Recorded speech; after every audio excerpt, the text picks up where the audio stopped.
Graça e paz.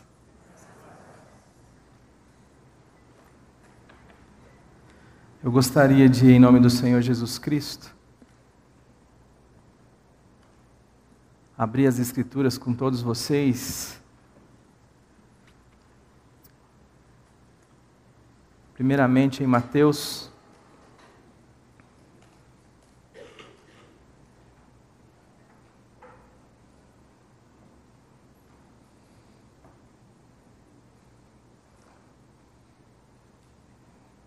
capítulo 7.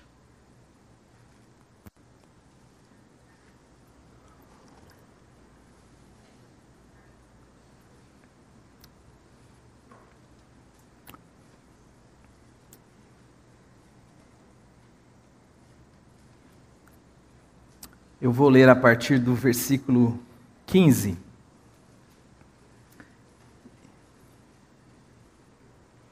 E eu gostaria que você fizesse desse tempo um tempo cheio de significado e sentido. Eu acho precioso quando Moisés está na presença de Deus e o Senhor diz assim para ele: Moisés, você tira a sandália dos seus pés, porque o lugar que você está é terra santa. Aquilo era a vida comum de Moisés, aquilo era o chão de Moisés, aquilo era a rotina de Moisés. E às vezes nós estamos também vivendo a nossa rotina, e entre a nossa rotina existe a rotina de ir à igreja, de estar junto com o corpo de Cristo, mas isso não pode ser visto simplesmente como um hábito. E eu não gostaria que você fizesse desse momento um momento que passa pela sua vida como um hábito, mas que você de fato entendesse que esse momento é um momento santo. E santo significa separado, especial, tirado do uso comum. É algo significativo de fato. Então, é nesse sentido que eu gostaria que você se portasse diante da palavra de Deus e diante das Santas Escrituras, prestando atenção, dando a ela sentido, dando a ela significado. E a palavra de Deus vai dizer algumas coisas muito interessantes nesse texto, e o que me faz abrir a boca nesta noite é que muitas vezes o que nós percebemos na igreja de forma geral é duas crises. Uma é a crise vocacional. Tem muita gente envolvida do ministério que não sabe nem quem é Jesus. E pior, Jesus não sabe nem quem é ele. E a segunda coisa fora esta ideia da crise vocacional, que nós percebemos, é uma crise de discernimento. A igreja passa por um momento de falta de discernimento absurdo. E o texto vai dizer assim: acautelai-vos dos cães.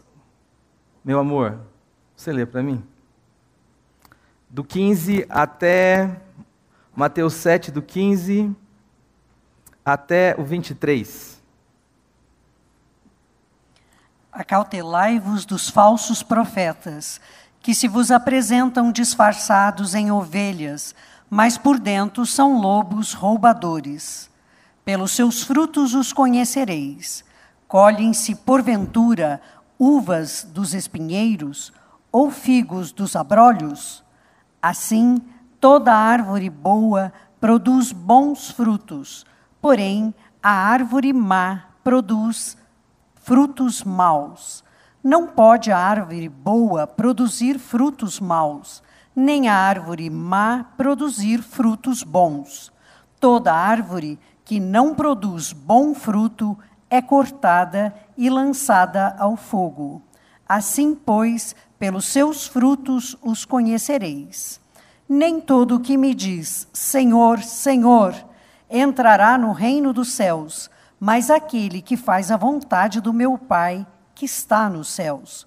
Muitos naquele dia hão de dizer-me, Senhor, Senhor, porventura não temos nós profetizado em teu nome, e em teu nome não expelimos demônios, e em teu nome não fizemos muitos milagres? Então lhes direi explicitamente: Nunca vos conheci.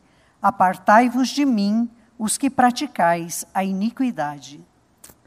E agora eu gostaria de ler Atos, capítulo 3, do 11 até o 16.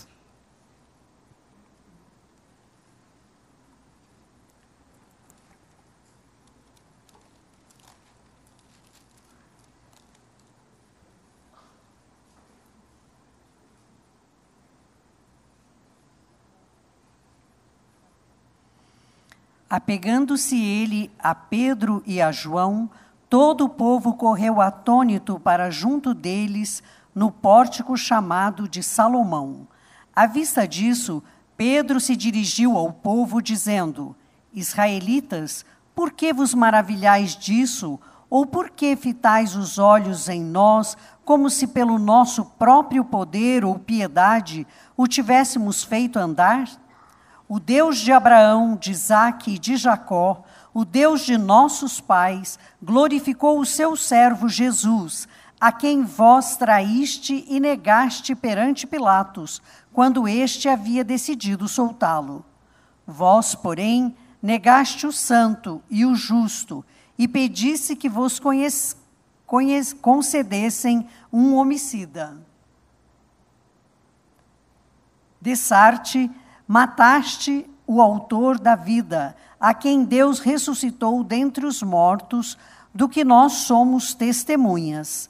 Pela fé em o nome de Jesus é que esse mesmo nome fortaleceu a este homem que agora vedes e reconheceis. Sim, a fé que vem por meio de Jesus deu a este saúde perfeita na presença de todos vós. Santo Espírito, essa é a tua palavra e nós, em nome do Senhor Jesus, a recomendamos para que no falar e no ouvir o Senhor seja aquele que traga a revelação e a vida, que haja nova vida nesta noite, que haja arrependimento genuíno, Senhor, que haja a glória de Deus em nome de Jesus. Amém. Bom, Jesus está dizendo que é para a gente se acautelar dos falsos obreiros, dos falsos profetas. E há uma coisa muito clara nesse texto, porque estes homens estão envolvidos com o ministério de Jesus. Ou pelo menos eles pensam estar. Eles são pessoas que ele vai dizer, viu? Eles vão dizer ao Senhor, Senhor, em teu nome não expulsamos nós demônios, em teu nome não fizemos nós prodígios, milagres, em teu nome não profetizamos. E Jesus vai lhes dizer abertamente, como que vocês estão fazendo isso, porque de fato eu não sei quem vocês são. Existe aqui uma crise de vocação, existe uma realidade apresentada onde essas pessoas de fato estão envolvidas no seio da igreja, no meio do povo de Deus, estão falando em nome de Deus, estão profetizando em nome de Deus, estão fazendo muitas coisas capazes de chamar a nossa atenção. Eles são homens capazes de falar da palavra de Deus com precisão. Afinal de contas, Jesus está dizendo que muitos naquele dia lhe dirão, Senhor, Senhor. E não existe nenhuma palavra mais correta e coerente, nenhuma teologia mais bem abordada do que diante de Jesus Cristo, o Filho de Deus, que veio a este mundo, que morreu, que nos levou a morrer nele, que ressuscitou e venceu a morte, e que hoje está sentado à destra de Deus nas alturas, e que governa sobre tudo e todos. Não há nada mais correto e coerente do que diante dele dizer, tu és o Kyrios, tu és o Senhor. Senhor, Senhor. Esses homens estão dizendo aquilo que é correto, esses homens estão profetizando, e profetizar significa falar a palavra de Deus. É por isso que os profetas diziam, quando iam anunciar qualquer coisa, assim diz o Senhor. Profetizar não é você adivinhar futuro, profetizar é aquele que proclama a palavra que Deus deu.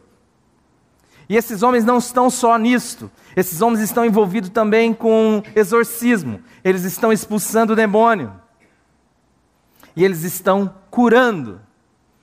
Mas aqui existe um detalhe muito sutil, que quando nós comparamos os dois textos que foram lidos, fica evidente para mim e para você, se nós dedicarmos um pouco da nossa atenção. E aqui é o cerne do Evangelho. É o cerne daquilo que define ser evangelho, daquilo que define ser religião.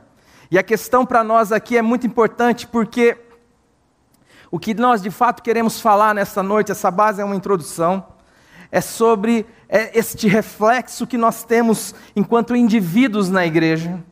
Uma igreja composta de indivíduos adoecidos será uma igreja adoecida. E uma igreja adoecida produzirá indivíduos adoecidos. Esta é uma relação que se retroalimenta. É uma relação que vira uma bola de neve.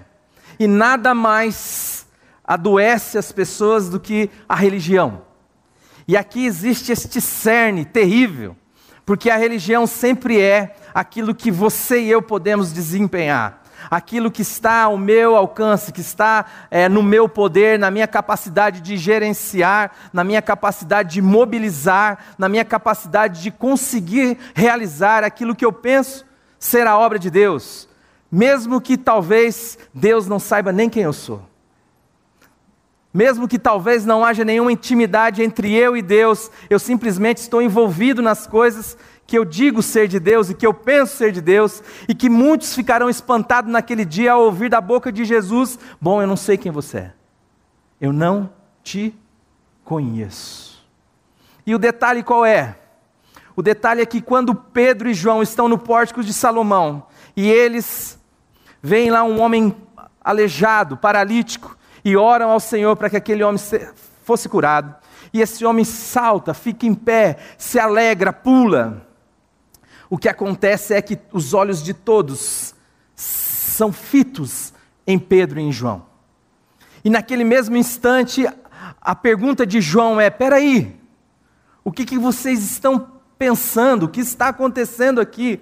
Por que vocês olham tanto para nós, como se por nossa própria virtude ou santidade, este está em pé diante de vós? E daí ele anuncia Jesus, ele anuncia o sacrifício de Jesus, ele anuncia a ressurreição de Jesus, e eles dizem que são testemunhas dessa ressurreição, e eles anunciam o seguinte: é por causa de Jesus que este homem está em pé diante de vós. E se você prestar atenção no detalhe de Mateus capítulo 7, aqueles falsos profetas dizem assim a Jesus: Senhor, Senhor, em teu nome não expulsamos...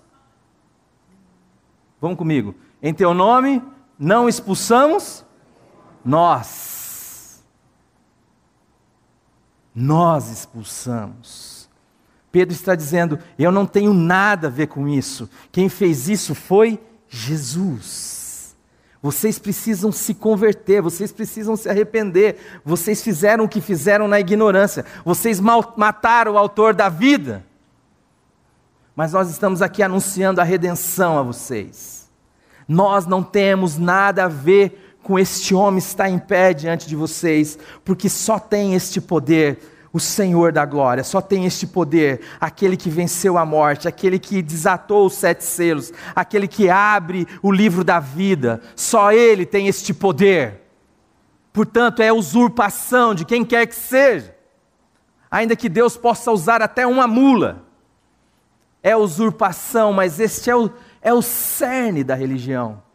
O cerne da religião é aquilo que eu faço, é aquilo que eu posso fazer, é aquilo que depende de mim, é aquilo que eu posso administrar, sustentar, é aquilo que eu posso construir e erigir como uma torre, linda, bela, grande, de forma que ela possa seguir um destino tão belo quanto ela, que é o céu.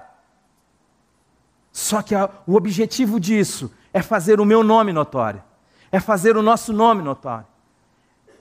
E é um alcance que eu projeto, é um alcance que eu construo, é uma edificação que é feita por mim, é feita pelo homem, esta construção que anda em direção a Deus, mas não para se submeter ao seu senhorio, mas antes, como traz o espírito do anticristo, é o desejo de usurpar o trono de Deus.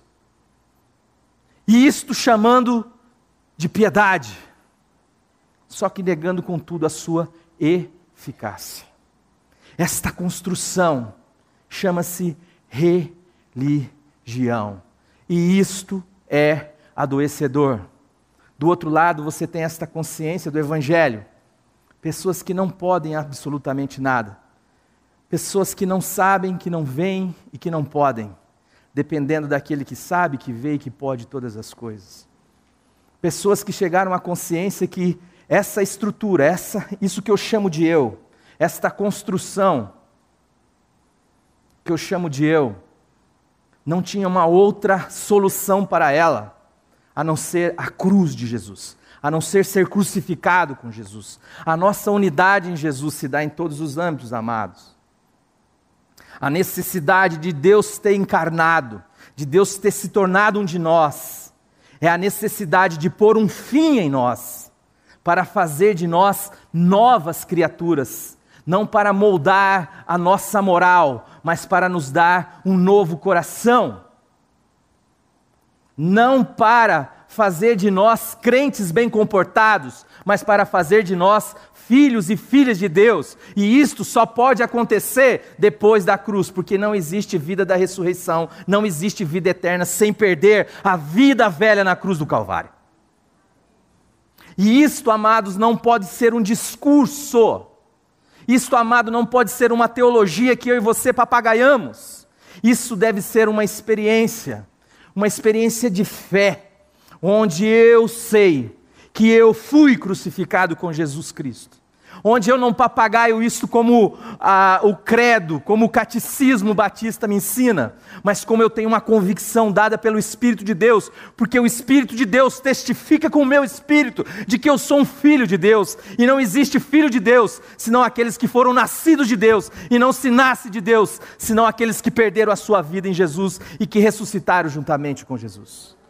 Caso contrário, amado, nós somos simplesmente batistas. Caso contrário, nós somos simplesmente protestantes. Caso contrário, nós somos simplesmente religiosos. Caso contrário, nós estamos adoecidos numa loucura que é viver para si. E a nossa religião nada mais é do que um modo de me salvar.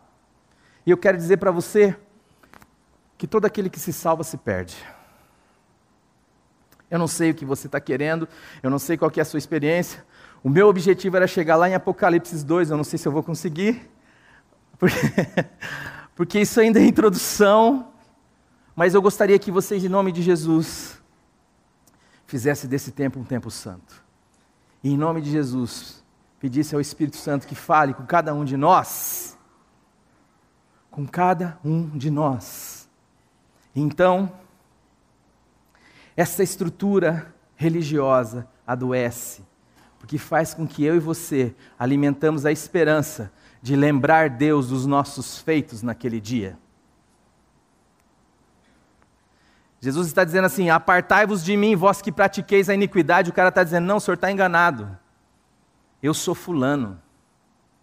O senhor não lembra de mim?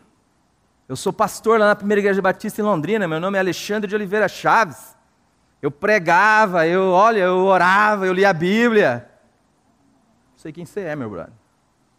Não está aqui no livro da vida, não. Estou batendo os olhos aqui, ó. E quem não está inscrito aqui no livro da vida, não sei nem quem é, meu irmão. Não, mas como o senhor não sabe? Eu apareci na televisão lá, pô. Então, só lamento, querido. Só lamento. Que isso? Eu estudei 4 anos, faculdade de teologia. Nossa, como é que o senhor pode fazer isso comigo? O senhor não viu os demônios que eu expulsei, os caras que eu preguei? Filhão, ó, você está tomando meu tempo aqui. Chega para lá um pouquinho aqui, ó. Eu não sei nem quem você é, tem uma galera aí para chegar. Assumimos a prepotência de querer lembrar a Deus dos nossos feitos, porque achamos que são os nossos feitos que nos dão a dignidade de chamar Deus de Pai, de entrar no reino dos céus. Os nossos feitos, amados, nos crucificam. Os nossos feitos, amados, criem em nós a prepotência de ser melhor que os demais homens. Esta é uma prepotência. Acho que tem gente que não está ouvindo. Por isso não importa. O que eu estou falando aqui é de uma experiência. É uma experiência de fé. É uma experiência que não se explica. O vento sopra onde quer, você ouve a sua voz, mas você não sabe de onde vem, nem para onde ele vai. assim é todo aquele que é nascido do Espírito de Deus. Ninguém consegue discernir, porque ninguém pode discernir a mente de Jesus Cristo. E essa estrutura religiosa começa a adoecer pessoas, e ela é, como eu disse, nada mais do que um meio de eu me salvar. E eu quero dizer para você, todas as vezes que a sua relação com as coisas de Deus, com a Bíblia, com a oração, com a igreja, com a fé, com a pregação, todas as vezes que isso é meio de você se salvar, você está se perdendo. E agora eu estou começando a entrar no que eu gostaria de falar com vocês. Para isso eu queria abrir em Gênesis capítulo 12.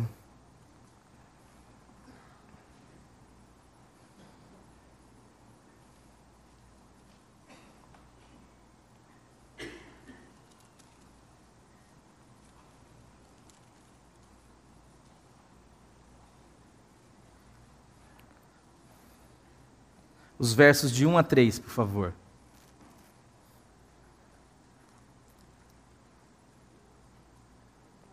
Ora, disse o Senhor a Abraão, sai da tua terra, da tua parentela e da casa de teu pai e vai para a terra que te mostrarei. De ti farei uma grande nação e te abençoarei e te engrandecerei o nome. Sê tu uma bênção. Abençoarei os que te abençoarem e amaldiçoarei os que te amaldiçoarem. Em ti serão benditas todas as famílias da terra. Hebreus capítulo 13, versos 12 e 13.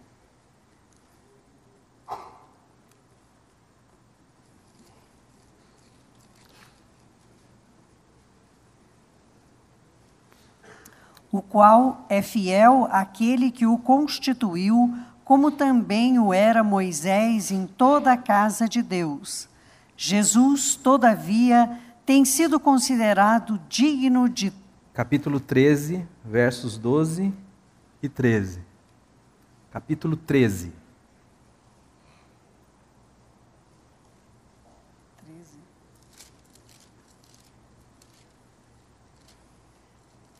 Isso mesmo.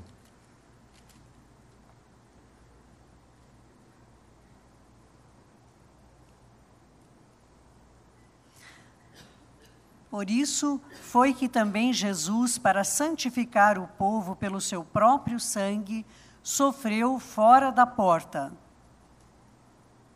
13. Saiamos, pois, a ele fora do arraial, levando o seu vitupério. Amém. Na verdade, Está ótimo. Até o seu vitupério. Quando o chamado é feito a Abraão, ele vai dizer assim: Senhor, sai da sua terra, sai do meio dos seus parentes e vai para uma terra que eu te mostrarei. Eu vou engrandecer o teu nome, eu vou abençoar as pessoas que te abençoar, eu vou complicar a vida de todo mundo que complicar a sua vida.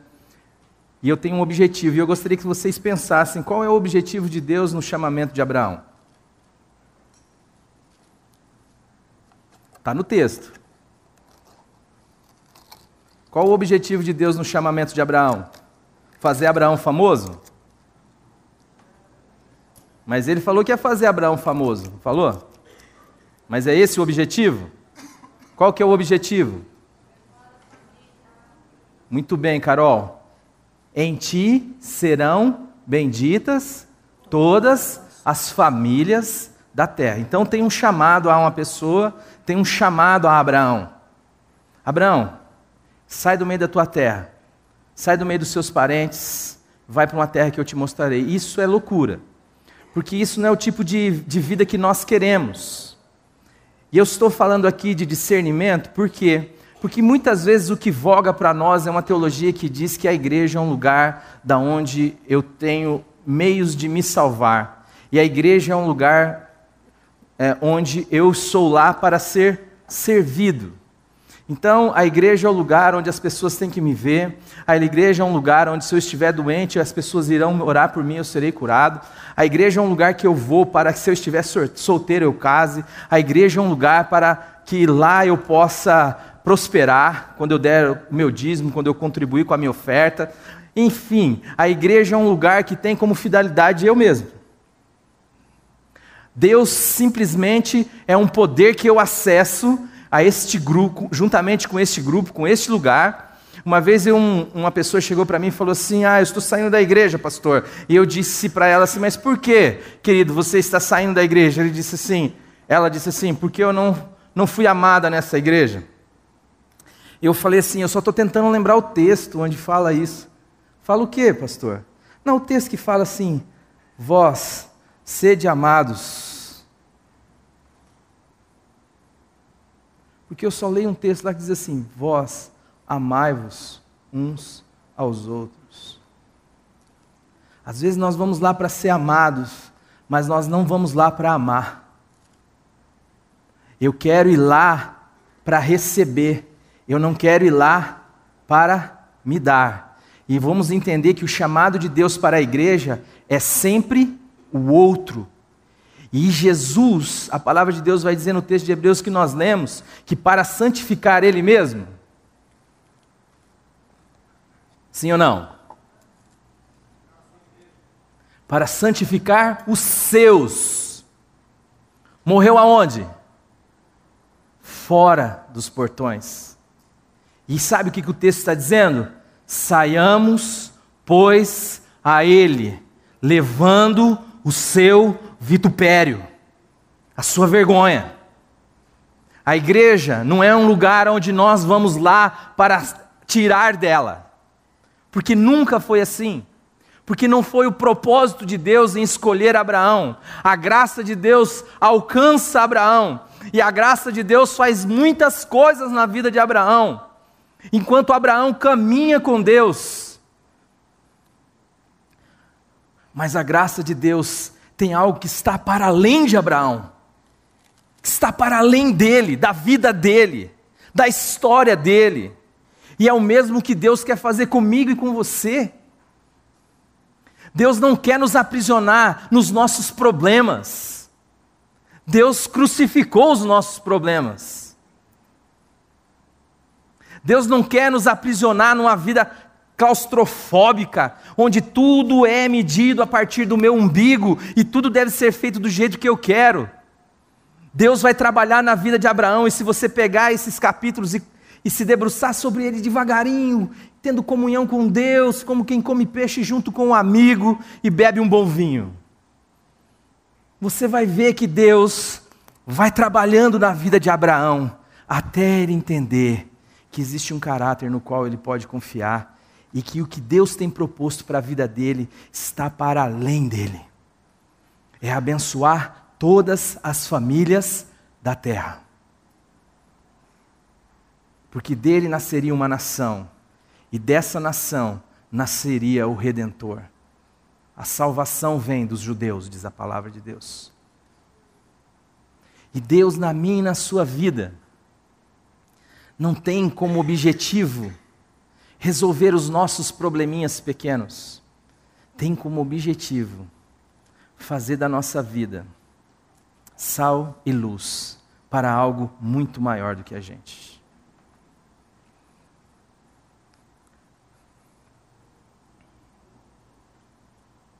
Jesus aponta para a missão da igreja em Atos capítulo 1, verso 4, do 4 ao 8, por favor.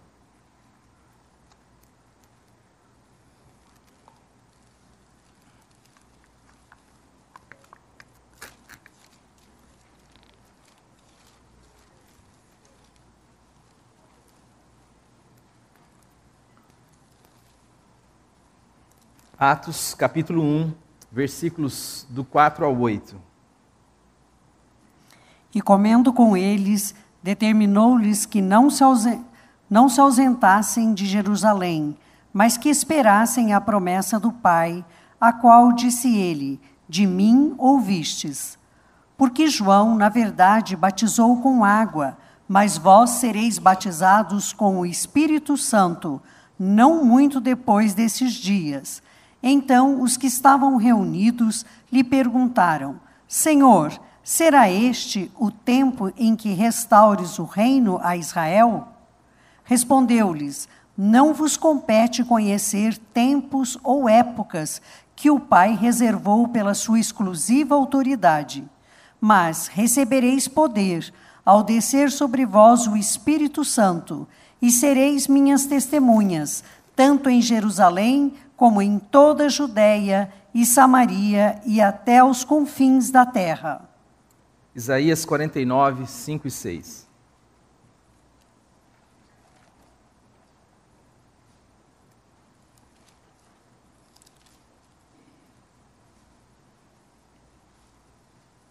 Vocês vão andar um pouquinho pela Bíblia aí. 49. Versículos 5 e 6. Mas agora diz o Senhor, que me formou desde o ventre para ser seu servo, para que torne a trazer Jacó e para reunir Israel a ele, porque eu sou glorificado perante o Senhor, e o meu Deus é a minha força. Sim, diz ele, pouco é o seres meu servo, para restaurares as tribos de Jacó e tornares a trazer os remanescentes de Israel. Também te dei como luz para os gentios, para seres a minha salvação até a extremidade da terra. Você vê que há uma compatibilidade entre a formação de Israel e o chamamento de Israel e a vocação de Jesus Cristo para a igreja que está sendo formada ali no Novo Testamento. Aqui o texto de Isaías vai dizer que Israel, o povo de Israel, seria a luz dos gentios. Também te dei como luz para os gentios, para seres a minha salvação até a extremidade da terra. Deus forma um povo a partir de Abraão, que já tinha na sua gênese, na sua vocação, no seu chamado, uma vocação que não era para ele, mas era uma vocação para todas as famílias da terra. Isso é reiterado por Deus aqui, e Isaías está nos ensinando sobre isso, falando que o povo de Israel, que é uma representação também, um tipo da igreja, como nós hoje somos o Israel de Deus, somos a luz dos gentios. Não temos como finalidade nós mesmos. Não podemos ser uma comunidade autofágica, não podemos ficar vivendo para nós. Nós somos chamados para andar no mesmo espírito de Jesus, e Jesus é aquele que, para santificar os seus, morre fora dos portões e nos convida a sair fora, a andar para fora. Eclésia, a palavra igreja significa os chamados para fora. Saiamos, pois, a Ele, levando o seu vitupério. A igreja não é um lugar onde nós nos reunimos para nos abastecer, amados. A igreja é o lugar onde nós nos reunimos para adorar ao Senhor. E para entender da parte de Deus a sua missão, porque nós não temos missão em nós mesmos. A nossa missão está na Missio Dei, está na missão de Deus. Mas ela é sempre uma missão para o outro. Ser igreja no Espírito de Jesus, ser igreja de Jesus Cristo, é ser uma igreja para o outro. É ser uma igreja que não tem uma finalidade em si. É ser uma igreja que tem sempre um caminhar com Deus, ainda que seja abençoada por esse caminhar com Deus, como Abraão foi. Deus olhou para ele e disse assim: anda na minha presença, eu te farei perfeito. Nesse caminhar com o Senhor como igreja, com este espírito da cruz, que não vive para si, mas que vive para Deus e para a vontade de Deus e para os propósitos de Deus. Então somos transformados de dia em dia, de glória em glória, na sua própria imagem, como pelo Senhor, o Espírito. Mas se ficarmos olhando para nós, para o nosso mundinho, então nos perdemos na vocação. E Deus precisa tratar conosco. E é o que acontece com Israel. Vamos ler Deuteronômio 32, 15?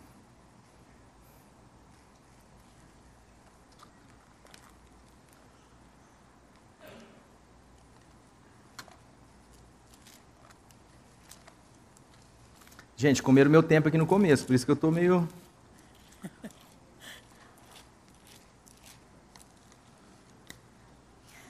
corrido aqui. Mas, engordando-se o meu amado, deu coices, engordou-se, engrossou-se, ficou nédio e abandonou a Deus, que o fez, desprezou a rocha da sua salvação. Ele está falando sobre Israel. O que aconteceu com Israel? Você achou a menininha dos olhos de Deus, o que de fato é, certo? E o que começou a acontecer? Ficou gorda. Ficou gordo, ficou nédio e começou a dar coices. Vamos olhar lá em Atos, capítulo 4, o verso 32 até o 35.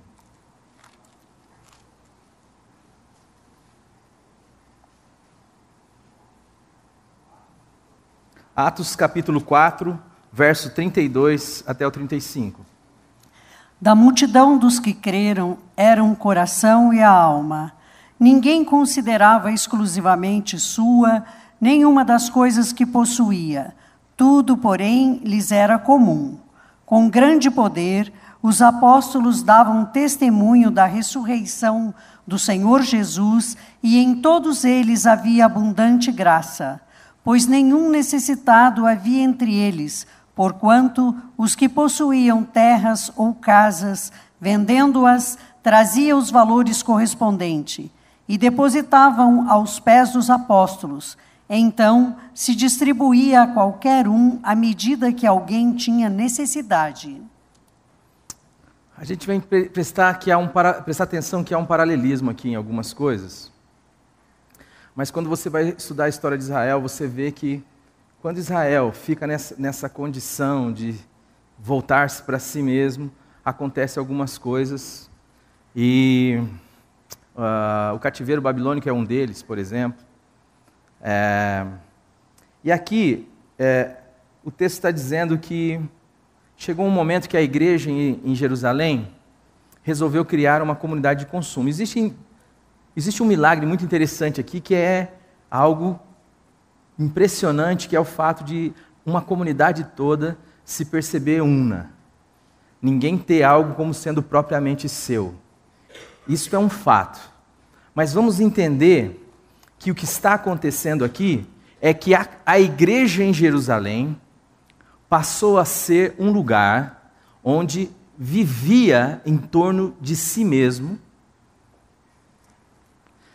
e era extremamente exclusivista do ponto de vista dos seus membros. Fato é que mesmo os judeus convertidos ao cristianismo, mas que traziam na sua história um detalhe como uma língua diferente, eram deixados em detrimento na hora de repartir esses bens. As viúvas dos chamados gregos, que nada mais são do que os judeus de fala grega, eram deixados por último na hora da distribuição. Tal era o exclusivismo da igreja em Jerusalém em servir os seus. Nós vamos nos preocupar com os nossos, só com os nossos, como viés ministerial, como ação ministerial primordial, prioritária. E o que acontece com essa igreja? Essa igreja é a igreja que achou que o mundo todo tinha que vir até ela. Essa igreja é a igreja que achou que as nações deveriam vir até ela. Mas elas esqueceram que quando Deus chamou Abraão, Ele disse assim: em ti serão benditas todas as famílias da terra. Eles esqueceram que quando Deus formou o seu povo, Ele disse: vocês serão a luz dos gentios. Eles esqueceram que Jesus disse: vocês vão ficar quietinhos em Jerusalém, meu povo, mas vocês vão receber o poder, vocês vão ser unidos, Deus se fundirá em vocês, vocês e Deus serão um, e quando vocês e Deus forem um, vocês vão ser minhas testemunhas, sim, em Jerusalém, mas também em toda a Judéia, Samaria e até os confins da terra. Eles acharam que não, que o lugar era Jerusalém, até que Deus levanta um diácono, chamado Estevão, e aqui diáconos, prestem atenção nisto, porque este homem foi quem Deus usou, um diácono. Deus não usou Pedro, Deus não usou Tiago, Deus não usou João. Deus usou um diácono para sustentar que o Evangelho não era uma religião, que o Evangelho não era uma extensão do judaísmo, que o Evangelho era uma cruz, que põe um final em tudo, e que a ressurreição é o recomeço de todas as coisas. Que o templo não era o lugar da igreja de Jesus Cristo, que a igreja de Jesus Cristo era chamada para fora, que a igreja de Jesus Cristo era chamada a ser sal e luz e testemunha de Jesus, que a igreja de Jesus não estava ali para ser abençoada, estava ali porque era abençoada e porque queria abençoar o mundo. Como? Anunciando as virtudes daquele que nos chamou das trevas para a sua maravilhosa luz. Amados, todas as vezes que nós estamos vivendo este espírito que aconteceu aqui em Jerusalém no começo da igreja, vocês sabem o que aconteceu com a igreja de Jerusalém?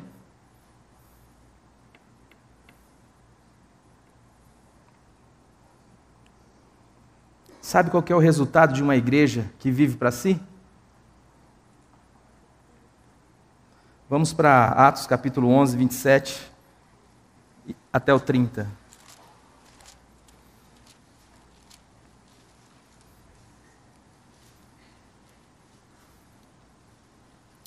Naqueles dias, desceram alguns profetas de Jerusalém para Antioquia, e apresentando-se um deles, chamado Ágabo, dava a entender pelo Espírito que estava para vir grande fome por todo o mundo, o qual sobreveio nos dias de Cláudio. Os discípulos, cada um, conforme as suas posses, resolveram enviar socorro aos irmãos que moravam na Judéia. O que eles, com efeito, fizeram, enviando-o aos presbíteros por intermédio de Barnabé e de Saulo. A igreja de Antioquia tem que socorrer a igreja em Jerusalém. E sabe quem é a igreja de Antioquia? Você sabe por que existe a primeira igreja batista em Londrina? Por causa da igreja de Antioquia.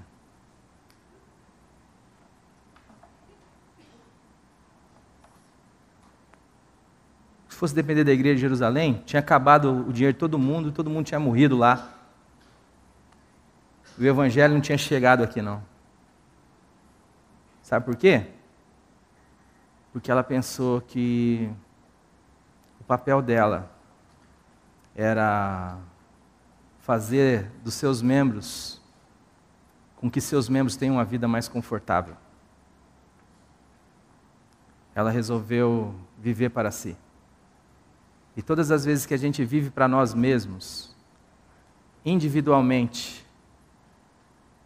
ou coletivamente como igreja, nós estamos andando num espírito que é contrário ao espírito da cruz e contrário ao espírito de Jesus Cristo.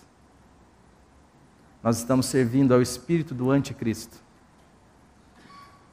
Todas as vezes que a finalidade nossa acaba em nós. E este ensino vem como algo aparentemente bonito. É por isso que eu comecei a minha fala falando sobre a crise de discernimento.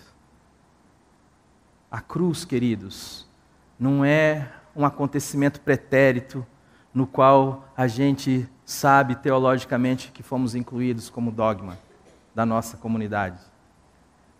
A cruz é a vivência dos discípulos de Jesus. É por isso que Paulo vai dizer assim, levando sempre e por todo lugar o morrer de Jesus, para que a vida de Jesus se manifeste em nosso corpo, que é mortal. A igreja de Antioquia se dedicou à palavra. Olha aí o que está escrito no Atos 11, 25 e 26.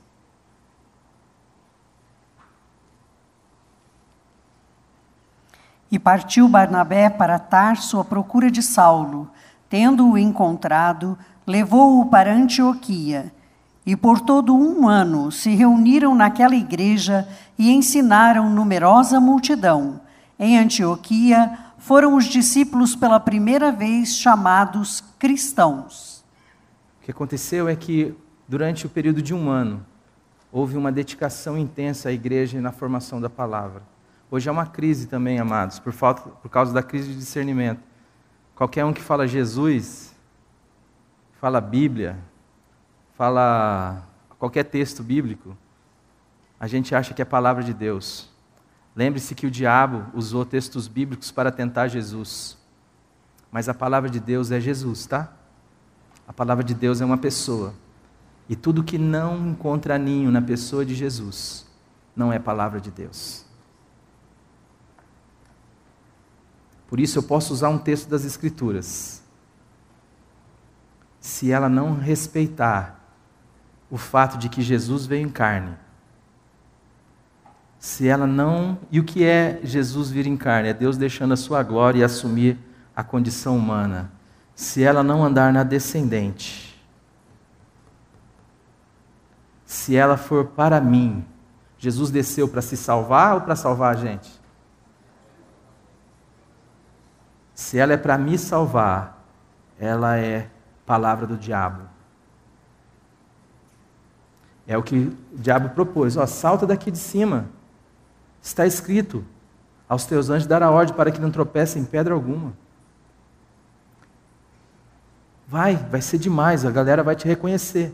Na hora que vê você dando um jump aí, e flutuando, e os anjos apavorando aqui e tal, a galera vai aplaudir, vai falar que você é o cara mesmo. Então, mas esse é o espírito anticruz.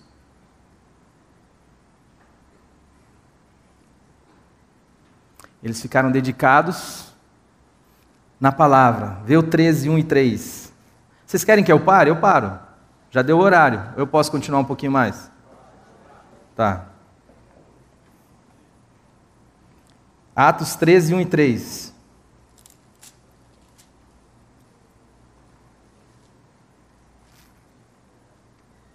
Havia na igreja de Antioquia profetas e mestres: Barnabé, Simeão, por sobrenome Níger, Lúcio de Cirene, Manaém, Colasso de Herodes e Tetrarca e Saulo.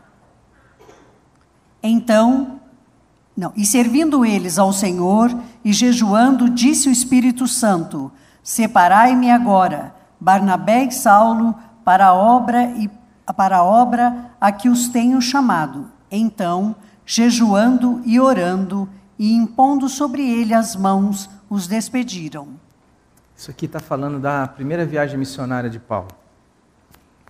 A igreja ficou dedicada à palavra e depois a igreja de Antioquia começou a mandar aqueles que o Espírito Santo de Deus vocacionou para evangelizar. Paulo vai para a Turquia, da Turquia ele atravessa para a Europa, porque ele tem a visão, ele queria ir para o Oriente, para a Ásia, mas ele tem o sonho e diz não, atravessa para lá.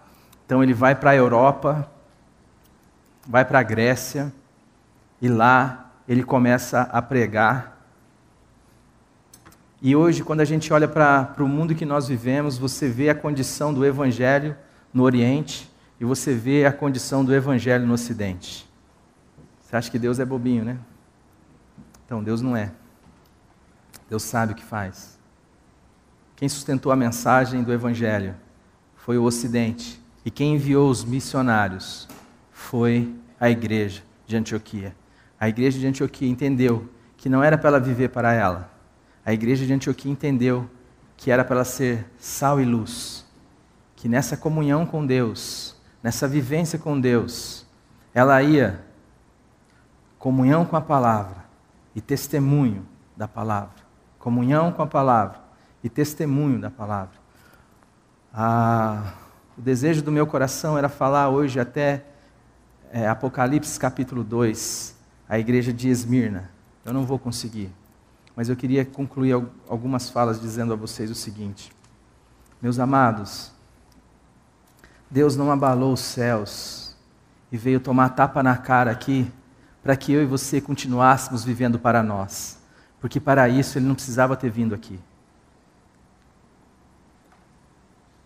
O mundo está escravizado ao seu cordão umbilical. Eu lembro do Nono falando, o bisavô, o vô da minha esposa, ele dizia assim: é interessante como todo mundo nasce, olhando para o meu filho, interessante como todo mundo nasce nesse mundo para ser rei. Ninguém nasce para servir, né? É eu quero, agora, é meu, é para mim. Isso aí nós já sabemos fazer.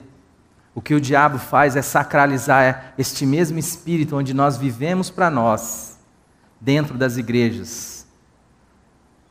Mas a palavra de Deus vai dizer que existe um povo aí que teve uma experiência com Deus de fato e que tem aprendido de Deus que todo aquele que quer salvar a sua vida perde a sua vida, e todo aquele que por amor de Jesus Cristo abre mão da sua própria vida, esse encontra a vida.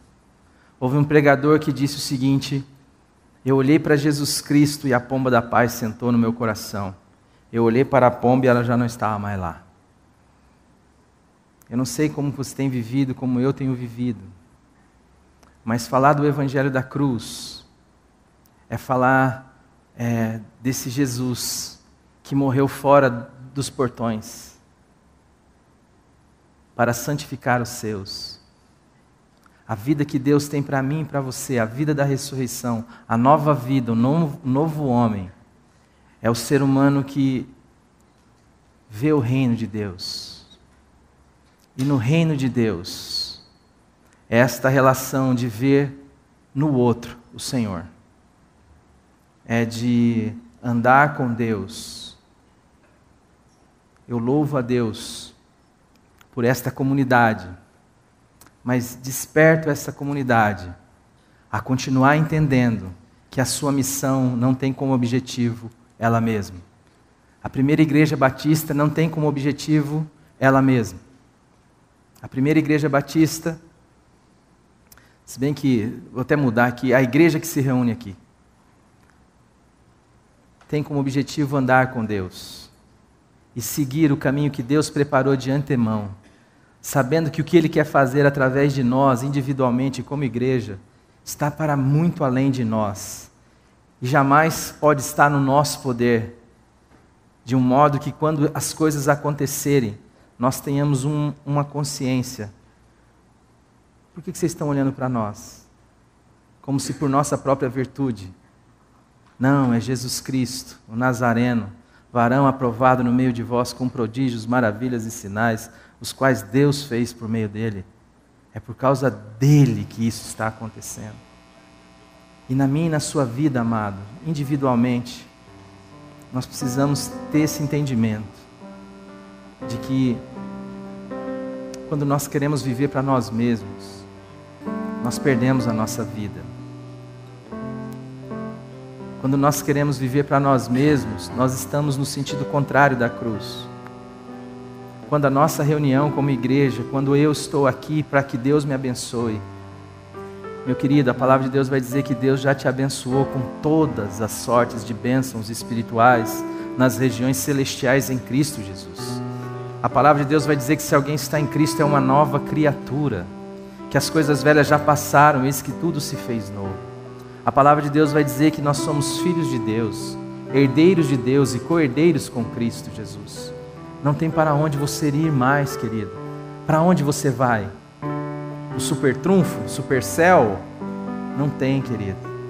Nós estamos assentados em Cristo Jesus nas regiões celestiais. Aqui está acontecendo um bolo louco, mas lembre-se de uma coisa: quem falou é aquele que esteve morto e reviveu, é aquele que é o começo e o fim, é o primeiro e o último, e tudo o que começa em Deus e termina em Deus, não tem como dar errado, amados.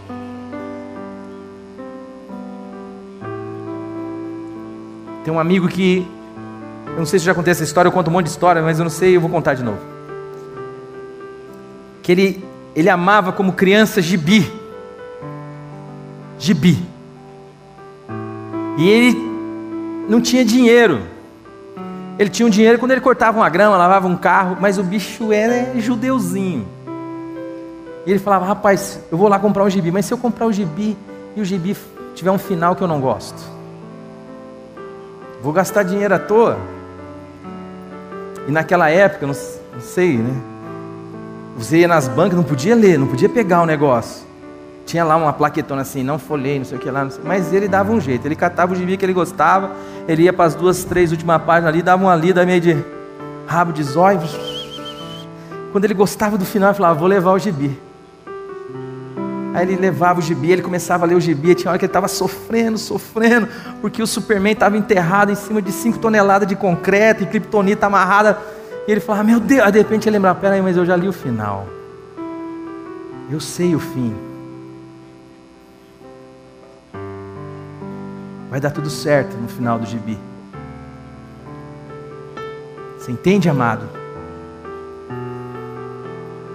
Não importa a luta que você esteja passando, não importa a sua finitude, creia numa coisa: quem nos deu a palavra é aquele que esteve morto e reviveu, aquele que é o primeiro e o último, é o começo e o fim, é aquele que começou a boa obra em nós, é fiel para completá-la. Não importa. Tá difícil, tá difícil, irmãos. Mas nós temos um Deus que tem um caráter. E aquele que começou vai terminar. E nada que começa em Deus e termina em Deus acaba mal. A luta pode vir, queridos, o choro pode durar uma noite, mas amanhã, pela manhã, o sol brilha. Você crê nisso?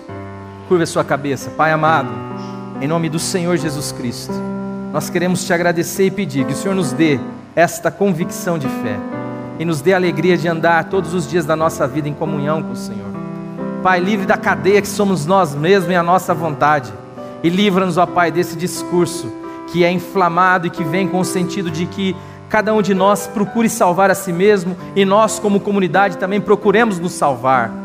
Mas, Senhor, que nós possamos ouvir a palavra de Jesus que diz: se alguém quiser salvar a sua vida, irá perdê-la, mas se alguém a odiar, a abandonar por amor de mim, esse a encontrará.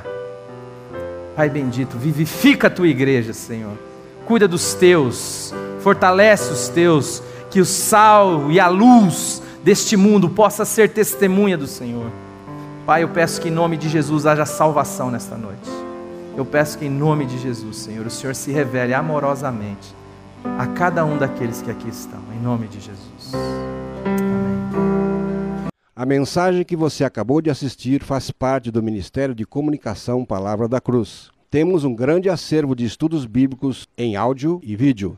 Distribuímos também gratuitamente o jornal mensal Palavra da Cruz. Entre em contato conosco pelo fone 0 operadora 43 3372 8900 ou pelo e-mail livraria@piblondrina.com.br.